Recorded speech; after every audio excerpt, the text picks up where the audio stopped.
Ev çi deme çi devrane. Bektlime kulübiye halime pir yemane. Eko dimremin u eko dikujem. U enku dileva dnava agire volkana da dişevtem. Ev biset salene li ser gelime çedikin ley soke kreş. Ego li ser ahafa bemaf ul velatê gerîbiyê penaberim. Hey ciwanê me dilşêr. Hey ciwanê me dilşêr bêjim be ji bo berjewendiyê kîja bazirganê hêşbir dibin ku jê rê birayê xwe. Gelo ma çend didî bimirin hûn ê bigihêjin biradê xwe. Qey hûn wekî gîhal berkevir aşîn bûne ku hûn qîmet nadine canê xwe? Ne hûn ne tên li janê. Win ne tenê li jiyanê.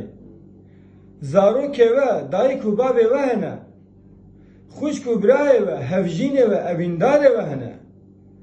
Piştî her bir yekî, piştî her bir yekî kezebê got dişewitin, heskiriyên ne sax û ne mirî hene. Ew wek maleke wêran, wek bajarekî xerabe ne. Bes e.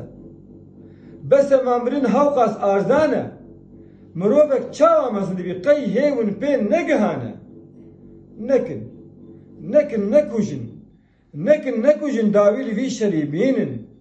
Çavê lêviya dîtina xweşakin va kul û derda ji dil derînin.